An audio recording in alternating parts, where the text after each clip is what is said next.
I just finished Fallout 76 Season 20 Glow of the Ghoul, so let's talk about it. I started at 6623 and ended at 6634, so it took me about 10 or 11 hours. I did this mostly through the 10,000 XP for score. I deliberately tried not to do the weeklies to keep them for over level 100.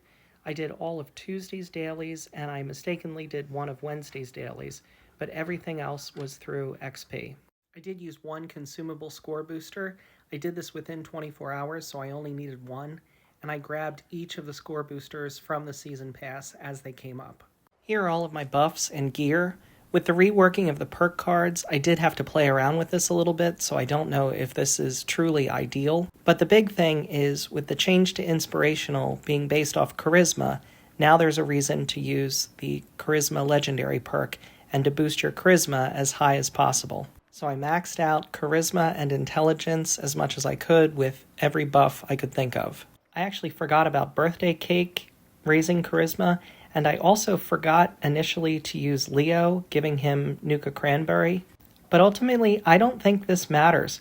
I think Live and Love 8 might not matter, and the leader bobblehead might not matter.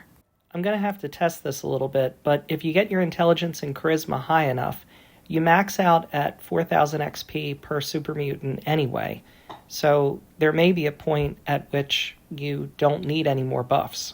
I also made sure to get +3 intelligence on my weapon, and I was upset that I couldn't get it on both the pistol and on the instigating sword that I used to throw the grenades, but again, ultimately, I think it wouldn't have mattered either way.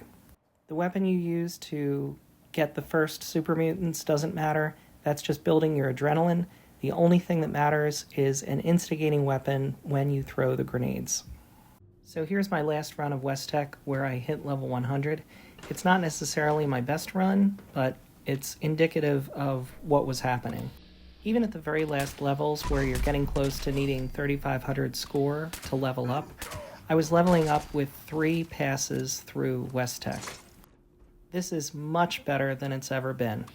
I've been using West Tech to do the season pass for, I can't even tell you how many seasons now, and this is far and away the fastest that I've ever been able to do it.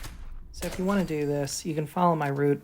The key here is just building your adrenaline up to maximum, so that's why you're taking out these individually, and then you're just throwing 3 grenades. I've played around with the placement of where to throw them, and it really depends on where the super mutants end up walking, but the places that I'm throwing were suggested by Mr. Westek, and they seem to work pretty well. If you can find a better spot, go for it, but the numbers you can see are pretty high.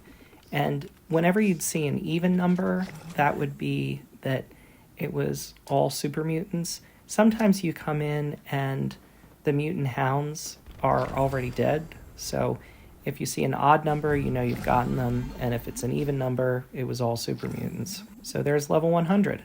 Overall, I really like the change to inspirational. It finally gives you a reason to push past 15 charisma. I didn't do the Ghoul questline yet, so I'm not sure of the mechanics, but I know that there's a significant penalty to charisma for becoming a ghoul. So I like how there's actual choice in this matter. You have to decide, would you rather be a ghoul and get the combat bonus, or would you rather stay a human and keep the charisma and get the XP bonus? But there's still a ton we all have to figure out. If you have any comments or questions or ideas, if you've found something that's worked better, please let me know.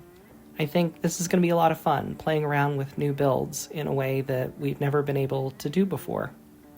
Be careful out there, Wastelanders. See you out in Appalachia.